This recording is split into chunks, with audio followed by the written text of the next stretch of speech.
Alhamdulillah wassalam.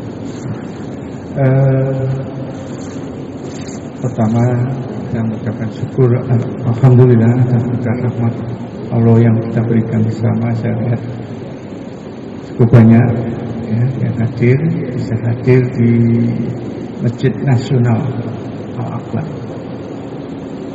Rumah saya jauh dari sini, di tengah kota, tapi dapat amanah dari pengurus masjid yang diwakili oleh Prof.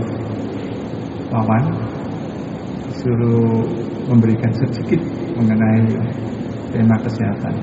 Kebetulan saya adalah banyak mengurusi kelainan hormon, salah satunya adalah kencing manis.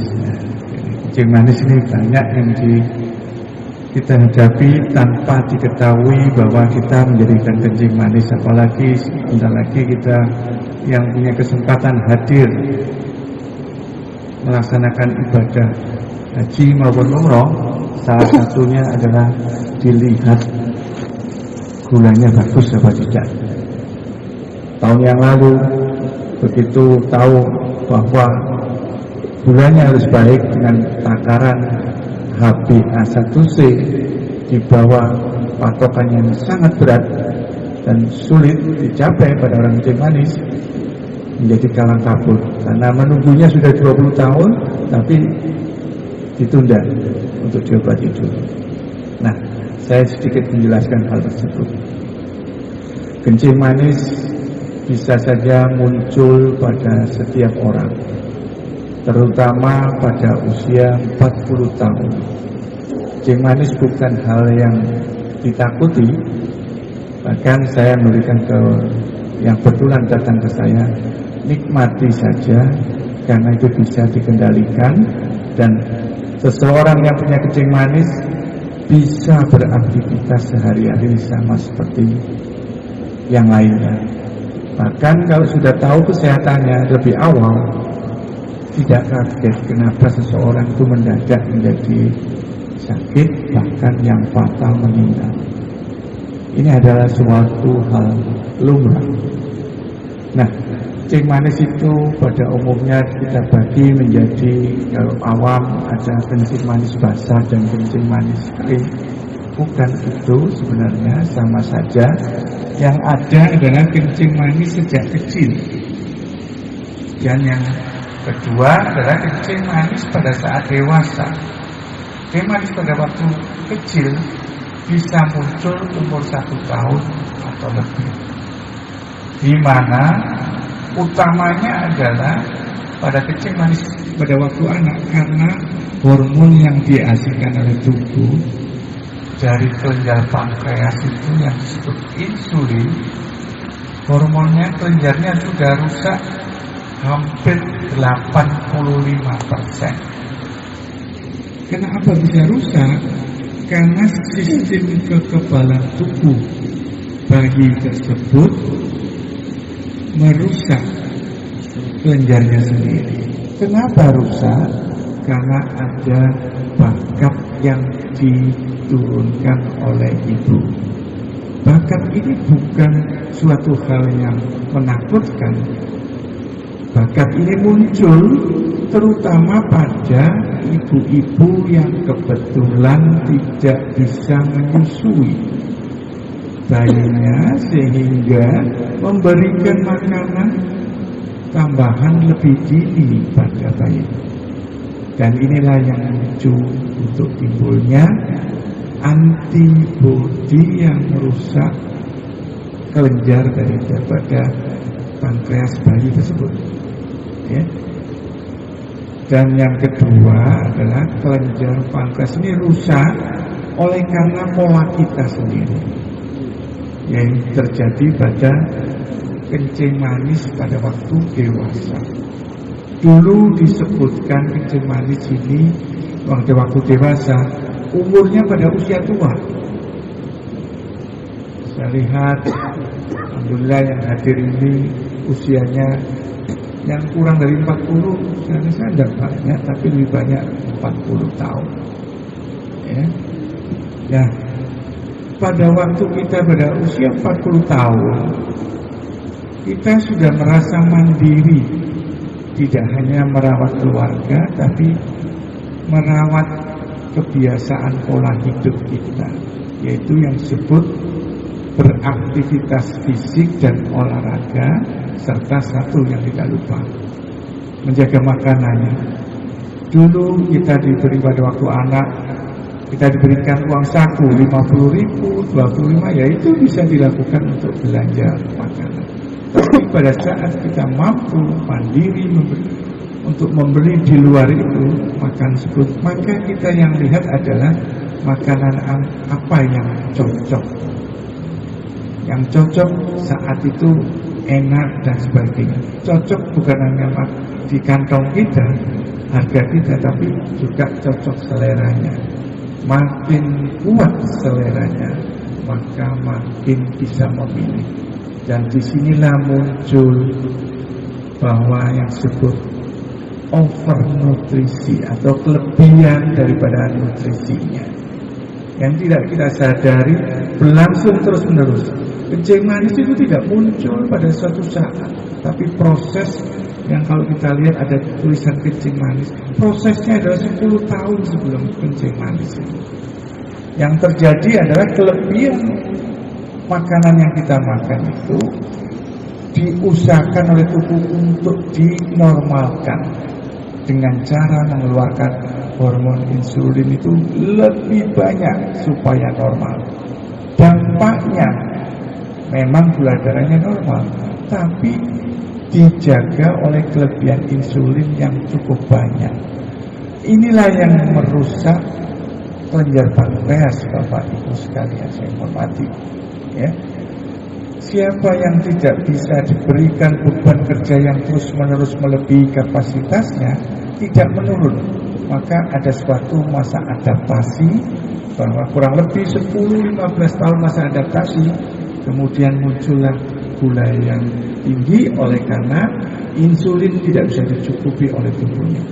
Pankreasnya pada saat muncul kencing manis hilang 25%. Disitulah yang muncul terjadi kelainan. Oleh karena itu, untuk memulihkan kencing pankreasnya kembali ke 100% tidak bisa. Saya duduk sini, rambutnya sudah putih. Saya merawat pasien, dulu diberitahu oleh pasien saya pasiennya dokter sejak rambutnya putih, sampai sekarang sudah rambutnya masih hitam, dan saya ini kan sudah putih. Sama-sama putihnya, yang sudah putih pada waktu awal tambah putih.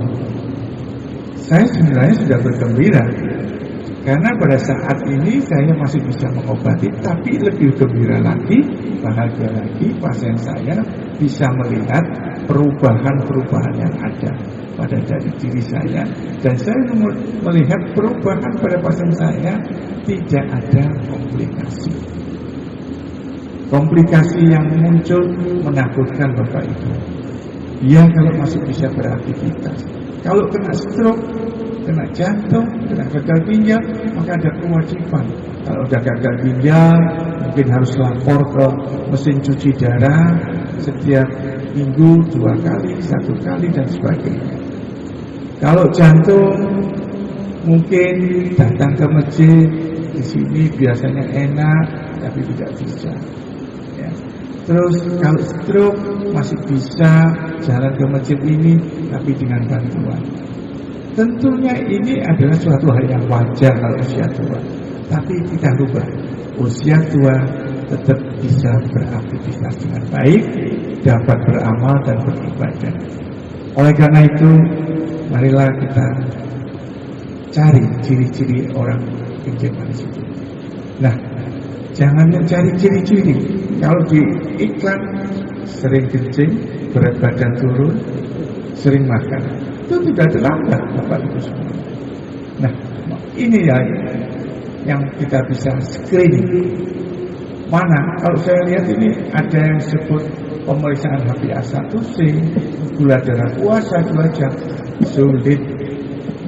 Paling gampang apa? Puasalah 10 jam, mulai malam jam 10 atau 8 jam itu sudah cukup. Jam 8 diperiksa gula darahnya. Saat itu hanya minum air putih saja. Ini program saya sudah usulkan secara nasional dan alhamdulillah bisa. Yang lebih baik lagi adalah HbA1c. Saya usulkan di nasional HbA1c diperiksa mahal 250 ya. Tapi bisa terlaksana setelah saya usulkan 20 tahun baru bisa dilaksanakan ya, cukup lama. Tapi kalau gula darah puasa, Bapak Ibu bisa kerjakan setiap saat. Kapan diperiksa itu? Mulai kita melihat apakah berat badan kita sudah masuk kategori gemuk. Gampang Bapak Ibu, saya tidak mengajarkan yang susah-susah. Celana kita ukurannya berapa bagi yang laki-laki? Yang normal berapa? 29 atau 31. Jadi kalau kita beli celana itu kan ada ukurannya. Lihat 29 atau 31. Kalau lebih itu saatnya untuk dicek. Perempuan berat badannya berapa? Nah, kalau perempuan susah karena pakai baju yang gini ya. Maka ada kategori yang disebut indeks massa tubuh. Agak sulit, berat badan dibagi tinggi badan. Ada kategori untuk nasional 23,5. Nah, nanti dihitung sendiri berat badannya dalam kilo, tinggi badannya itu diukur dalam meter bukan sentimeter. Nah, itu dibagikan, nah itu ketemu. Nah, apalagi tadi saya sebutkan umur 40 tahun. 40 tahun itu adalah batas di mana sistem tubuh itu sudah berubah semuanya. Di mana kita mulai sejarah olahraga, di mana kita bisa makan lebih enak. Terus terang saya sendiri oleh orang tua saya diajari sendiri makan ya mungkin ya. Kan sekolah yang tinggi makannya enak ya. Nah, ini saya aja yang pesan aja. Makan yang enak bukan haram, bukan yang halal saja. Enak tapi sehat. Ini yang perlu dilakukan. Ya. Nah, umur 40 tahun. Yang kedua adalah siapa yang pada saat ini sudah ada tekanan darah tinggi. Yang kedua, siapa yang hari ini sudah ada kencing manis? Kolesterol. Belum kencing manis. Siapa yang orang tuanya sudah ada penyakit tekanan darah tinggi atau kolesterol? Siapa yang pada waktu dilahirkan, saat ini mudah-mudahan bisa tahu ya, berat badan pada waktu dilahirkan lebih dari 4 kilo. Nah, di antara itu marilah kita bisa cek gula darah puasa. Bila disebut gula darahnya masih puasanya 99 maksimal, ini masih normal, sehat. Biasanya orang yang gulanya masih sehat, tekanan darah tinggi dan kolesterolnya nyambung normal. Karena gula ini adalah lokomotif dari tekanan darah tinggi, kolesterol, bahkan asam urat, dan yang tidak kalah pentingnya adalah kanker. Karena mekanismenya biasanya melalui sama seperti kencing manis. Ya, insya Allah pada orang-orang yang gulanya masih normal, insya Allah masih sehat semuanya, tekanannya masih, darahnya masih normal, kolesterolnya masih normal, asam uratnya masih normal. Bahkan yang terakhir, risiko kankernya masih kecil. Kalau semuanya masih ada, inilah yang disebut takdir. Ya. Nah, dimana kita sudah ada ukurannya bahwa kita sampai umur berapa? Ya, tapi kita masih ada apa itu? Kalau ada, saya baca sedikit ya, saya ilmu kepada itu, bahwa kalau kita diberikan cobaan, maka harus bertawakal. Tidak tergantung ilmu agamanya siapa dalam menghadapi mengobati pasien. Ada orang yang agamanya tinggi tidak bisa bertawakal. Nah, tapi bagi orang yang berilmu agama tapi tawakal, berikhtiar, itu ada kalimat. Kalau kita mendapatkan cobaan apapun, tawakal dan ikhtiar. Dan ikhtiarnya ini harus menurut Islam, tidak boleh haram. Dan yang kedua, teruji manfaatnya. Ya, jadi saya pesan di sini adalah tadi, siapa yang mempunyai ciri khas itu gula darah puasa saja. Dicek kapan disebut kencing manis. Kalau sudah 126,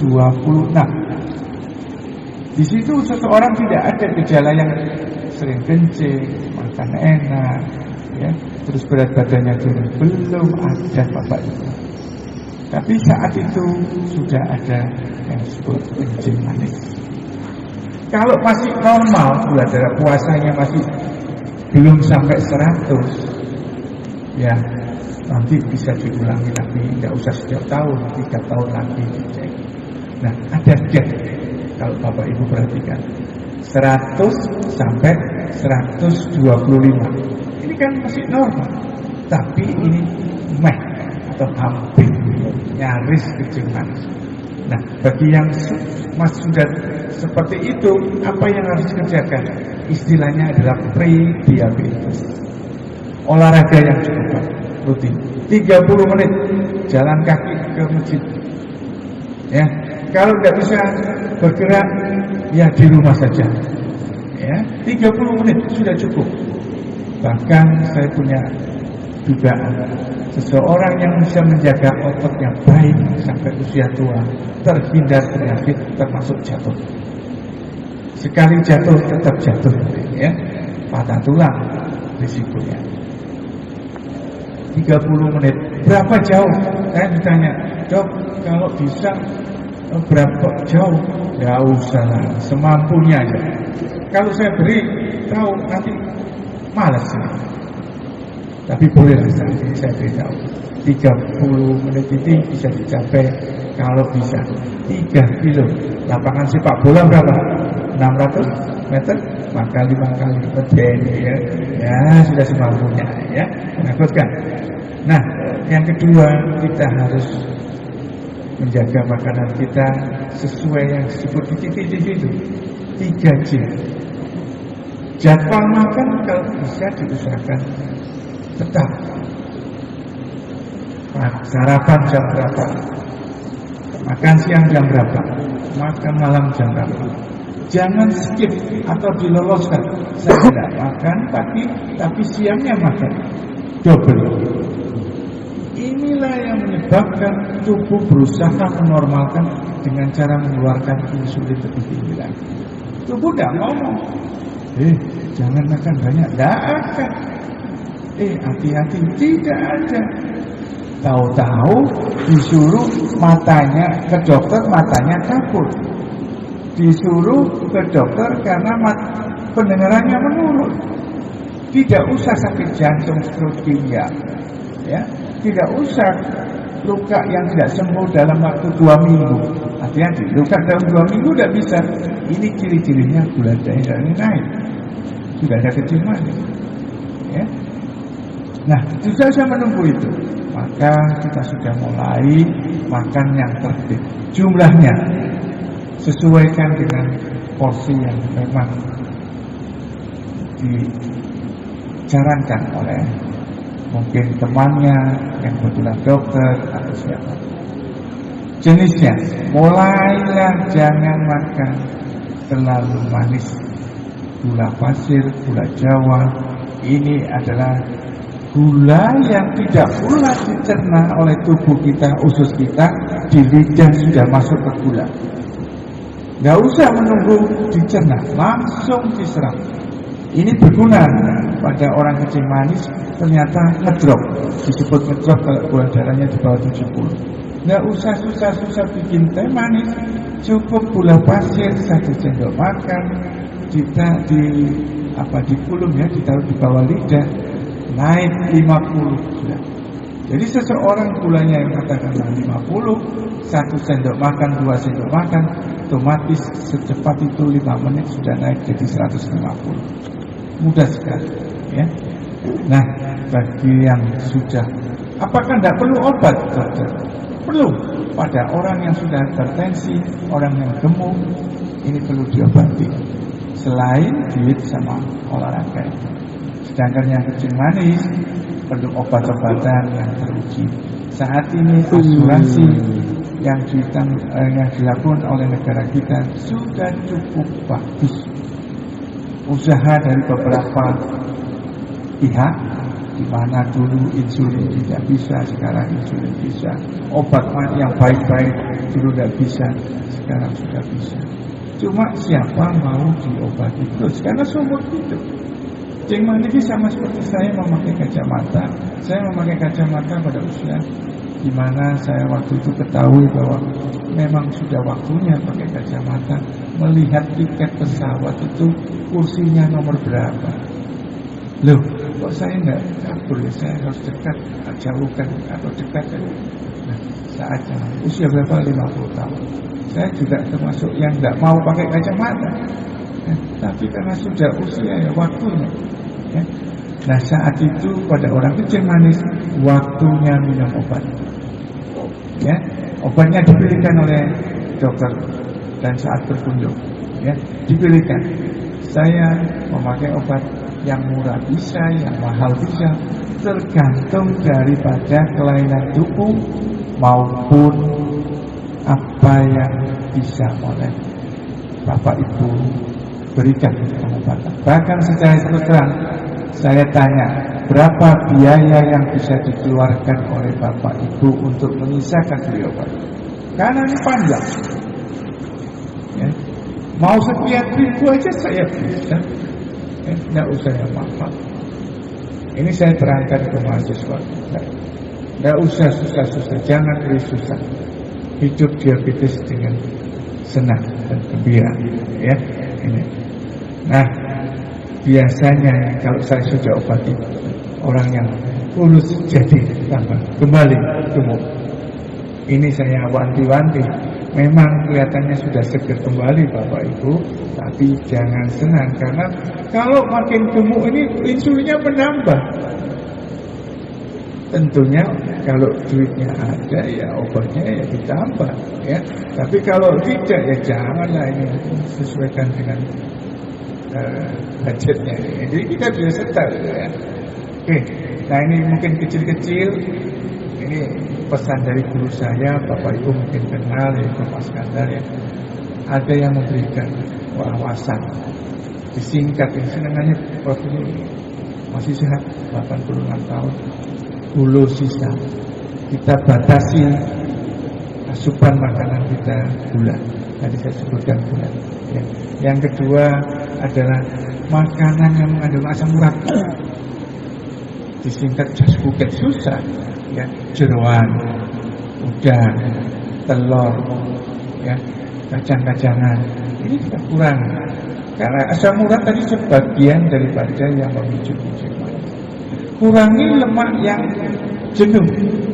Jenuh ini yang mana? Ya goreng-gorengan ini, ya, sama kue-kue yang terbuat dari mentega.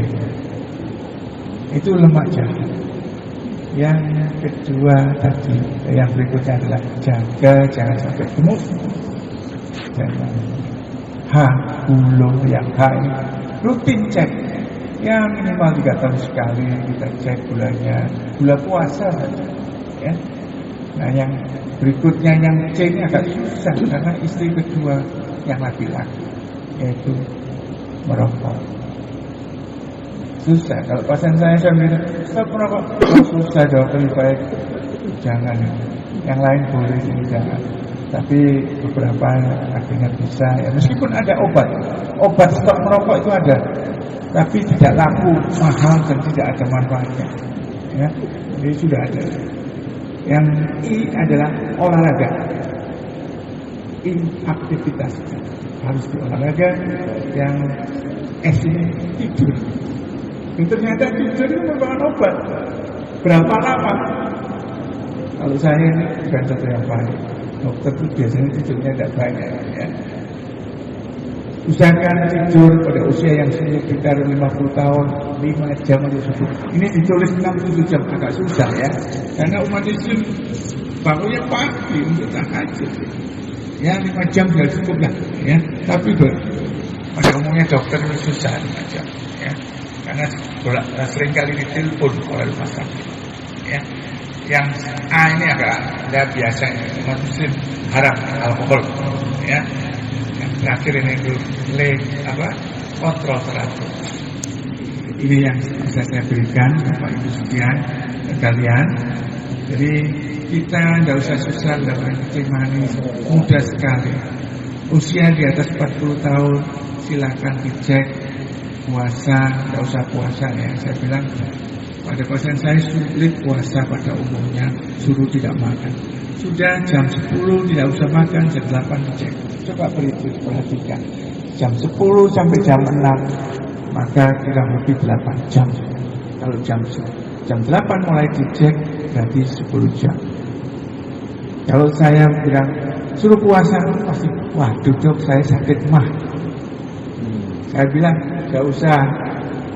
Jam 10 jam berapa Bapak Ibu tidur? Jam 9. Oke lah, gak apa-apa. Nanti kalau bangun sampai jam 8 jangan hanya minum air putih saja. Sudah selesai. Secara tidak sengaja saya suruh puasa ya. Saya kira itu mudah-mudahan bermanfaat. Ternyata lebih dari 10 menit apa yang saya berikan pada Bapak Ibu sekalian.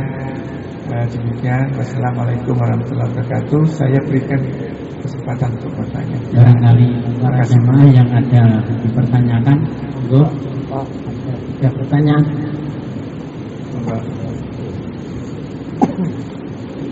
Assalamualaikum warahmatullahi wabarakatuh.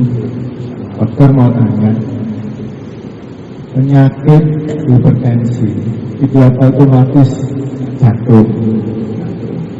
Yang kedua, kalau kena hipertensi biasanya itu minum obat, akan obat itu amlodipin ya. Itu minumnya katanya seterusnya, apa tidak pengaruh pada ginjal? Terima kasih dokter. Assalamualaikum warahmatullahi wabarakatuh. Ya, waalaikumsalam. Terima kasih pertanyaannya. Nah ini sama seperti semuanya. Penyakit kencing manis, hipertensi, kolesterol itu kayaknya wajib. Nah sekarang kita ke kencing manis. Kencing manis, tekanan darah tinggi. Tekanan darah tinggi ini dibagi dua penyebab. Primer, sekunder. Nah 99% itu primer. Jatahnya hidup itu dapat tekanan darah tinggi. Jadinya harus minum obat. Kedua pertanyaannya, apakah tidak menyebabkan komplikasi ginjal? Justru sakit ginjal penyebabnya itu ada banyak ya, saya sebutkan aja yang gampang. Nomor 1 di Indonesia penyebabnya adalah batu. Yang nomor 2 adalah infeksi karena batu. Yang nomor 3 adalah tekanan darah tinggi. Yang nomor 4 kencing manis. Jadi kalau penyebab ini bisa kita kendalikan, insya Allah ginjalnya aman. Dan komplikasi ginjal itu tidak hanya ginjalnya Bapak Ibu sekalian, tetapi mata, jantung, dan otak, stroke. Jadi kalau bisa dikendalikan, itu bisa baik semuanya. Kalau tidak baik, ya jatahnya hidup tidak. Ya. Jadi yang disebut supaya hidup itu sebenarnya saya tidak mau menerangkan kencing manis saja ya. Bapak kebetulan bicara mengenai tekanan darah tinggi.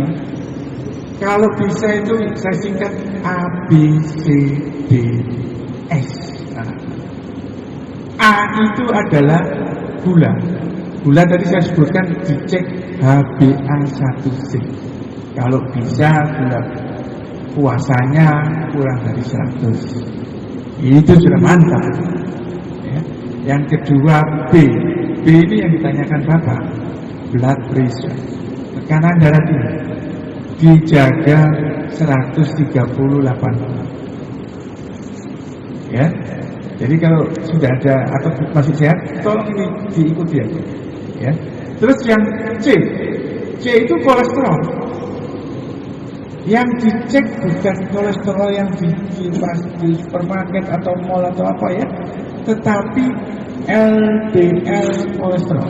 Jadi kalau dicek kolesterol itu ada 4: total kolesterol, LDL kolesterol, trigliserid, sama HDL. Gak usah ribet ya, cek LDL. LDL-nya dijaga di bawah 100. A gula, B tekanan, C kolesterol. D-nya apa nih? Nah ini yang kita kerjakan, jaga dietnya, ya, jaga pola makan kita. Yang S ini bukan solid, tapi stop rokok. Insya Allah ini kalau bisa dikerjakan, bisa tetap beribadah, bisa tetap bermanfaat bagi semua dan sehat. Saya kira itu Bapak. Makanya kalau amlodipin itu sudah makan. Saya usia 50 sudah makan Bapak. Jadi nggak bisa dihindari usia itu ya. Meskipun saya saat ini belajar yang meskipun tadi kehilangan sel pankreas, selnya yang hilang. Sekarang ada terapinya. Tapi belum terbukti, yaitu stem cell atau sel tunjang. Kebetulan saya termasuk pengurus pusat. Nah ini nanti bisa ditambahin, tapi harganya mungkin sama seperti mobil saya, 1 kali aplikasi. Tapi nanti 2 bulan lagi silakan aplikasi lagi. Nah sudah tidak bisa. Nah, insya Allah ini nanti sejarahnya kencing manis itu sebelum Masehi sudah ada, Bapak Ibu. Obatnya itu 1920 baru ada yang disebut suntik insulin itu. Obat minum kapan dimunculkan? 1950. Jadi kalau buyut-buyut atau nenek atau orang tua kita pada saat itu ada kencing manis, la ilaha illallah, la ilaha illallah, tidak ada obat. Tawakal aja dan jaga makanan ya. Mungkin itu. Ada berikutnya? Ada lagi. Oke. Oh yang belakang ini ada. Terima kasih. Assalamualaikum warahmatullahi wabarakatuh. Waalaikumsalam. Saya tertarik dengan penjelasan dokter. Saya ingin bertanya, yang pertama itu mengapa buah-buahan itu tidak sebagai pencetus faktor diabetes, padahal manisnya juga hampir sama dengan makanan lainnya, sedangkan makanan lain yang bukan dari buah-buahan itu sebagai faktor pencetus utama dari diabetes mellitus. Terus yang kedua, apakah kolesterol 280 itu sudah sebagai batas ambang dari pencetus diabetes mellitus? Itu berdasarkan dari gula darah acak. Jadi tidak ada LDL, tidak ada lainnya. Jadi gula darah acak tahu-tahu 280. Itu yang kedua. Terus yang ketiga, bagaimana menghindarkan faktor pencetus utama dari makanan-makanan yang kita tidak tahu kandungan darahnya, gula darahnya itu berapa gitu. Tahu-tahu kita makan begitu saja. Nah, karena seringkali kalau kita jajan di luar makanan itu terasa bentuknya enak, bagus, rasanya enak, harganya murah, seperti itu langsung kita makan. Terima kasih. Lebih banyak juga ya. 3 ya. Sebentar. Ada gula 3. Pertama buah kalau bisa. Saya dengar saya juga makan buah dulu. Itu saya belum makan itu makan buah dulu. Menurut Islam ya katanya. Yang benar kayaknya ya. Karena kalau sudah makan buah dulu, nanti makan nasinya tidak banyak ya. Betul juga ya. Tapi memang seperti itu kita lihat dari kebiasaan Nabi. Nah, kalau kita perhatikan buah apa yang perlu diperhatikan, ya, memang betul ya. Termasuk pinter Bapak ini sudah mulai tahu. Ada 5 buah yang saya tunjukkan, jangan terlalu banyak atau dibiasakan. Ini saya ambil kalau di sudut banyak Bapak. Tapi kebetulan waktu itu ada penelitian internasional dan pasien tersebut selalu dicek gula darahnya dan report ke saya. Ada 5: mangga, nanas, nangka, jeruk, durian. Kaget itu. Apa? Jeruk. Kenapa? Setiap makanan bukan hanya buah, ada yang disebut indeks glikemik. Nah, ini kalau ilmiahnya gitu ya. Indeks glikemik ini adalah seberapa cepat tubuh itu bisa menyerap gula. Atau kalau kita gampangnya mengandung gula sederhana, seperti gula pasir itu langsung di bawah mulut, langsung masuk ke dalam darah. Kalau nasi masih bisa diolah, dipecah, nasi itu disebut polisakarida, harus jadi monosakarida. Monosakarida harus diubah menjadi gula supaya bisa diserap. Ya. Jadi 5 itu Bapak: mangga, nanas, nangka, jeruk, durian. Sekali-sekali boleh ya. Dulu masih kecil tidak bisa makan mangga ya. Bisa mangganya sendiri dipetik atau mangganya orang lain diambil ya. Sekarang harus hati-hati. Itu adalah indeks glikemiknya tinggi, langsung meningkat gula darah. Yang kedua, tadi pertanyaannya, kalau dicek di tempat-tempat itu gula darahnya sudah di atas 280, saat itu saya bilang 90% kecil. Harus dibuktikan 100% kalau sudah ada gejala sering minum, sering kencing pada malam hari lebih dari 3 kali, dan berat badannya 80. Kalau itu ada 100% jadi kecil. Ya. Kolesterol bagaimana? Tadi dicek, kalau di luar tuh nggak bisa diperiksa LDL kolesterol. Kalau sudah dapat kolesterolnya 280, ya harus ke laboratorium memastikan. Tadi kan ada hadis yang kalau dapat seperti itu tawakal aja, itu yang diperiksa pasti apa bukan. Kalau tidak, alhamdulillah 1 tahun lagi dicek. Yang terakhir apa lupa juga. Apa lagi? Sudah ya. Dan yang ketiga itu ketika kita mau konsumsi makanan di luar, itu kan kita tidak bisa memprediksi atau menghitung ini gulanya seperti itu, Pak. Ini rasanya sudah pergi kemana-mana. Saya sering ke beberapa negara, mau beli makanan. Ada yang makanan itu menunya dicantumkan saja, ada menu plus kalorinya, beda harga. Yang ada kalorinya itu lebih mahal. Jadi bagaimana kita? Mungkin pertama kita kurangi nasi, karena itu sumber utama gula. Yang kedua adalah kira-kira dari lauk pauknya itu atau minumnya itu ada yang mengandung gula pasir atau gula Jawa atau gula aren. Kalau saya bilang ke Ambon, gula Jawa itu namanya gula Ambon. Oh, nggak apa-apa dokter ya waktu itu. Terus kalau gula Ambon gimana? Gula Ambon itu seperti apa? Itu yang gula Jawa. Oh, kok doain nggak boleh? Ya, begitu ya. Jadi kalau bisa seperti itu, terus yang terakhir kurangi gula goreng-gorengan. Boleh masih boleh, tapi kurang goreng-gorengan. Demikian ya. Belakang masih ada 1 lagi. Oh, ini Bapak yang terakhir ya. Kayaknya sudah hampir setengah jam. Tanya sebentar. Kita dianjurkan untuk minum sehari itu berapa liter? Terus ada nggak penelitian untuk ke belakang ke toilet untuk kencing itu normalnya berapa? Terus ibu sama ayah itu kan keturunan itu maksudnya gimana? Turunan penyakitnya itu ke putra putrinya itu berapa persen? Oke, terima kasih. Terima kasih. Cairan yang boleh kita konsumsi, berapa yang bisa dibuang? Nah, gampang nih. Kalikan 50 aja dari berat badan. Jadi kalau berat badan kita 60, 3 liter masih oke. Kalau 100, 5 liter kayaknya.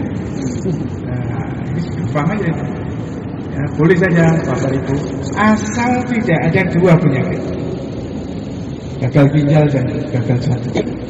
Nah, itu tidak boleh. Saat ini saya merawat pasien yang hanya bisa minum 1 liter 1 hari karena jantungnya. Ya. Jadi ada syaratnya, ada 2 minum. Kalau masih sehat semuanya ya berat badan kali 50, atau kalau nggak kuat 25 sudah cukup. 25 cc setiap kilo. Itu sehat. Ya kalau 50, 25 berapa? 750. Ngelak dong. Ya sudah tambah aja. Ya. Ya, sekarang pipis. Buang air kecilnya.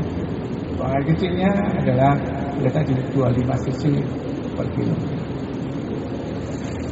Sudah cukup. Nah sekarang berapa?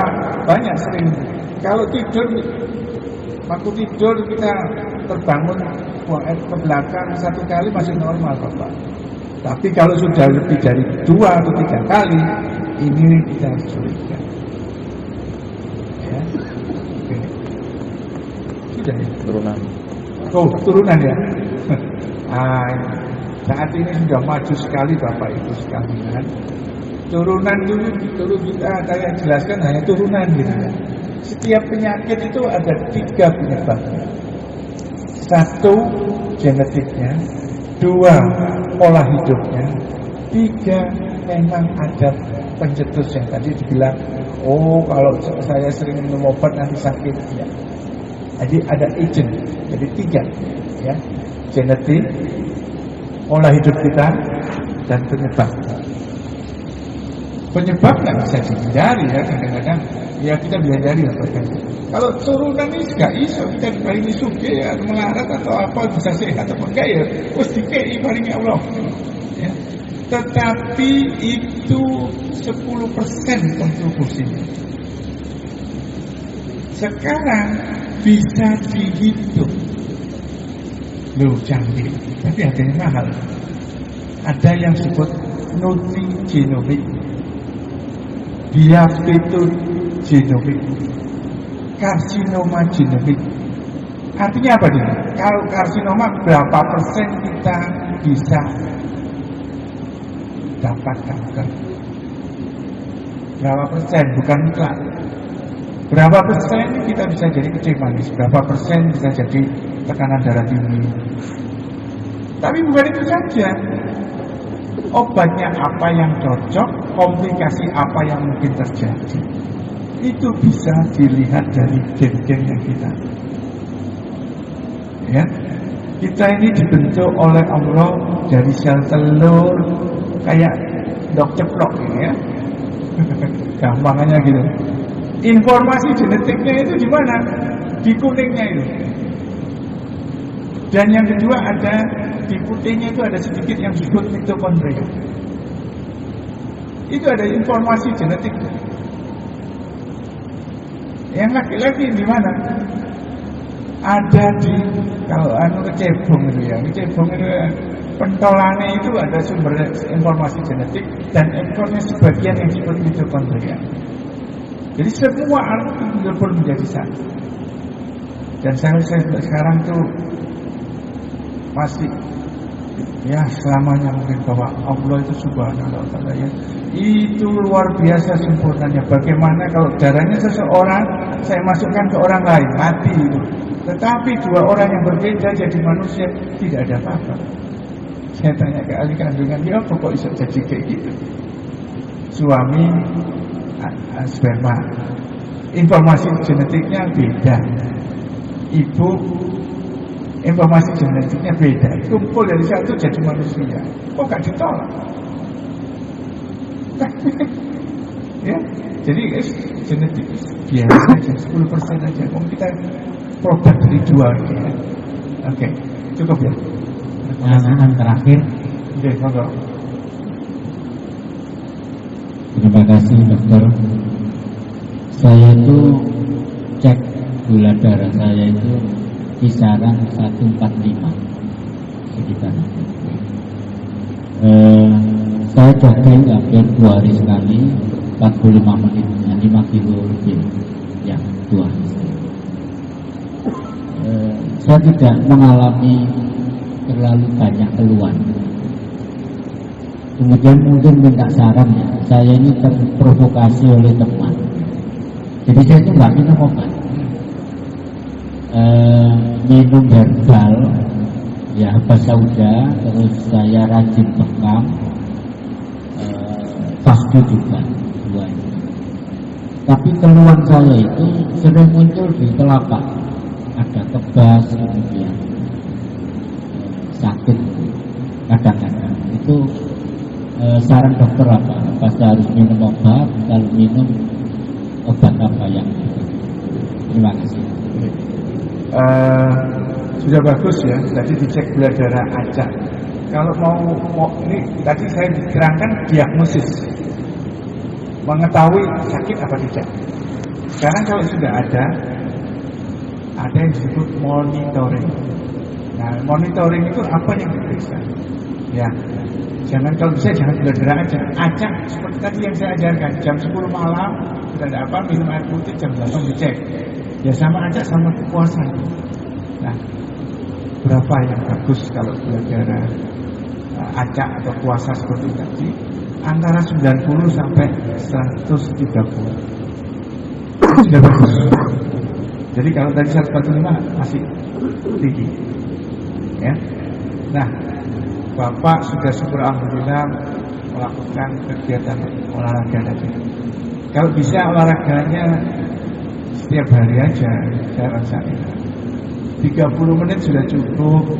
Alhamdulillah Bapak masih bisa datang ke sini, masih sehat, nggak pakai tongkat dan sebagainya. Ya, jadi itu. Jadi apa yang sudah dikerjakan? Makan tadi bekam dan sebagainya, silakan. Herbal itu saya masih kebetulan mahasiswa S3 saya ini banyak menelaah mengenai kebiasaan herbal. Bahkan metformin itu ya, obat diabetes itu asal mulanya ya herbal. Ya, herbal di mana? Di Prancis, di mana suatu puncak gunung Prancis itu kan orang Barat itu kan sedang minum wine, anggur, ya, terus alkohol, makan macam-macam, orangnya jadi gemuk, ya. Tetapi di sana angka kejadian kencing manis bukan di Paris semuanya ya, di tempat tersebut itu kecil. Ternyata mempunyai kebiasaan makan rumput-rumputan di sana sebagai sayur-sayuran. Nah, dari itu ternyata mengandung metformin. Nah, saat ini sudah banyak. Kemarin saya menguji di Unbrand bawang prei batangnya itu, karena punya manfaat. Cuma nanti berapa persen itu harus pas. Seperti tadi yang dibiasakan, ya masuk. Kadang-kadang saya suruh teliti ini mana, ya, tapi porsinya berapa, bukan seenaknya. Nah, kalau sudah diusahakan diet seperti itu masih tinggi 145, mari kita minum obat. Ya, nggak usah sulit-sulit. Di mana badannya masih sehat semuanya, mungkin metformin masih bisa. Dan harus kalau sudah minum metformin, berapa dosis yang pas? Jangan minum dong. Saya sering mendapatkan pasien itu minumnya tidak sesuai dosis untuk pengobatan. Namanya incip-incip. Gak ada gunanya. Saya nggak merokok, kadang-kadang merokok. Ya, ini merokok. Ya, begitu Bapak ya. Saya kira itu semua. Mudah-mudahan nggak dicengar. Saya pakai bahasa awam. Terima kasih. Wassalamualaikum warahmatullahi wabarakatuh.